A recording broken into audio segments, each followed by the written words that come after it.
Baik pemirsa, kita kembali di Damai Indonesiaku. Seperti pertanyaan Pak Heri tadi, jamaah tadi, bagaimana hati kita tetap istiqomah dalam kelembutan dan juga hati kita tetap hidup kepada Allah Subhanahu wa taala. Silakan Yai Asep dijawab. Cara menghidupkan hati itu sudah jelas konsepnya dari Nabi. 9 perawi hadis saya melihat. Hadis ini sahih kata perawi hadis. Laqinu mautakum bila ilaha illallah. Jadi cara menghidupkan hati itu satu-satunya cara diajarkan oleh Nabi adalah talqin. Jadi kalau hatinya mati, talqin jadi hidup. Hati yang mati itu hati yang tidak zikir kepada Allah. Kan hadis Bukhari mengatakan begitu. Masalul ladzi yadhkuru rabbahu wal ladzi la yadhkuru rabbahu kamatsalil hayy wal mayyit. Perumpamaan orang yang berzikir kepada Allah dengan yang tidak berzikir kepada Allah itu seperti orang yang hidup dan yang mati.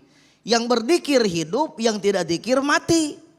Hati yang berzikir, hati yang hidup, hati yang tidak berzikir, hati yang mati. Bagaimana caranya supaya hati yang mati ini jadi hidup? Talqin kata Nabi. Perintah lakinu fil amar itu, lakinu fil amar itu. Talqin oleh kalian. Siapa yang bisa mentalkin itu, kan pertanyaannya begitu. Kalau untuk orang yang sudah dikubur, talqin oleh siapa aja bisa. Yang sedang sekarat talqin siapa aja bisa. Tapi kalau talqin dalam arti menghidupkan hati yang mati, itu dalam kitab Miftahus Sudur ada syaratnya, bisyarti ahdiha min qalbin naqiyyin taqiyyin mimma siwallah. Syaratnya adalah talqin itu diambil dari orang yang hatinya bersih. Dan di dalam hatinya hanya ada dzikir kepada Allah. Siapa yang punya hati seperti ini? Dalam kitab Al-Ghausur Rabbani dijelaskan. Minas syaikhi waliyin mursidin hayyin muttasilin ila Rasulillah sallallahu alaihi wasallam. Hati yang mati ditalkin tidak bisa oleh sembarang orang. Harus oleh syekh mursid yang hidup, yang sanadnya nyambung kepada Rasulullah Muhammad sallallahu alaihi wasallam. Sudahkah kita bertalkin kepada orang yang seperti itu? Kalau sudah, alhamdulillah, berarti sudah hidup hatinya. Kalau belum, berarti harus cari guru yang seperti itu, yang masih hidup, yang sanadnya nyambung kepada Rasulullah Muhammad sallallahu alaihi wasallam. Baik, Masya Allah jawaban dari Yai Asep Anom tadi mudah-mudahan memberikan penyegaran bagi kita semuanya. Saya masih ada waktu, saya berikan satu penanya lagi. Ada Adinda Keisha, silakan. Assalamualaikum warahmatullahi wabarakatuh. Waalaikumsalam warahmatullahi wabarakatuh. Nama saya Keisha. Ustadz mau nanya, bagaimana agar hati kita segera mendapat hidayah ketika memiliki masalah? Makasih. Wassalamualaikum warahmatullahi wabarakatuh. Waalaikumsalam warahmatullahi wabarakatuh. Ustadz Ujai silakan. Baik. Pertanyaan itu sebetulnya tidak jauh berbeda dengan pertanyaan yang ditanyakan kepada Ustadz Asep. Jadi kembalilah kita kepada Allah Subhanahu wa taala selain tadi dengan cara berzikir, lalu kemudian juga banyak-banyaklah kita duduk dengan orang-orang yang soleh. Artinya dengan para ulama, mendengarkan daripada nasihat-nasihat yang bersumber daripada Al-Quran dan sunnah baginda Nabi besar Muhammad sallallahu alaihi wasallam. Dan jangan lupa banyakin baca kisah-kisah orang-orang terdahulu yang Allah ridhoin. Tuh, penting nih. Karena itu akan nusabbitu bihi fuadak. Kan Allah Ta'ala bilang begitu. Dan kami kisahkan kepada engkau ya Muhammad untuk memperkuat daripada hatimu. Urusan hati ini larinya kan ke pikiran. Kalau ada yang namanya problem kita enggak balik kepada yang memberikan problem. Keren banget bahasanya problem, ngerti apa kagak nih kira-kira nih. Masalah, kan yang ngasih kita masalah siapa? Assalamualaikum.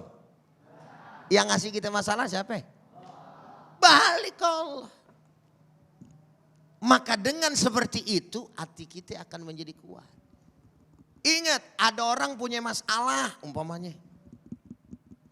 Kadang-kadang kita lihat nih masalahnya lebih hebat, lebih dahsyat dari saya. Dia ajak kuat, masa saya kagak kuat begitu. Dan baik sangka kepada Allah Subhanahu wa taala karena Allah memang sudah menyampaikan la nukallifu nafsan illa usaha. Kami tidak akan pernah memberikan ujian, cobaan yang membuat hati kamu istilahnya berat, banyak pikiran, kecuali itu sesuai dan tidak akan di luar daripada batas kemampuan kita. Maka husnudzon saja kepada Allah juga itu diperlukan. Ana inda zonni abdibi, aku ini tergantung prasangka hambaku, kata Allah. Kalau kita baik sangka kepada Allah, maka insya Allah kita akan mendapatkan feedbacknya. Tuh, ya, akan mendapat kebalikannya. Ya, benar apa kagak itu bahasa Inggrisnya itu ya? Pokoknya begitu judulnya pokoknya. Akan mendapatkan kebalikannya. Tapi kalau kita buruk sangka sama Allah, ya Allah, mau jadi orang kaya, usaha udah, doa udah, sampai gini hari masih begini-gini aja, dari timur ke barat, dari timur ke barat, sumur umur melarat, jadi udah. Gitu kan? Kenapa? Karena buruk sangka sama Allah. Maka balik lagi ke situ, banyakin duduk sama orang soleh, kemudian juga perbanyak baca kisah orang-orang soleh, banyak juga dengerin nasihat, dan jangan lupa pula terakhir banyakin ngobrol sama Allah Ta'ala. Lewat mana? Qiraatul Quran. Karena yang namanya membaca Al-Quran adalah sumber dari segala yang namanya zikir. Lebih-lebih kalau kita tahu maknanya dan kita tadabburi, insya Allah akan membuat hati kita menjadi tenang, pikiran pun bakal hilang. Insya Allah. Baik, Masya Allah, luar biasa sekali tausiah dari guru-guru kita ya Asep Anom dan juga Ustaz Abdurrahman Jailani. Terima kasih atas tausiahnya guru-guru, dan insya Allah nanti akan dilanjutkan doa yang akan disampaikan oleh Ustaz Abdurrahman Jailani. Satu harapan kita dan satu doa kita yang selalu kita haturkan, ya muqallibal qulub tsabbit qalbana ala dinika wa ala ta'atik. Saya Muhammad Sofyan mewakili kru yang bertugas pamit undur diri. Terima kasih. Wassalamualaikum warahmatullahi wabarakatuh.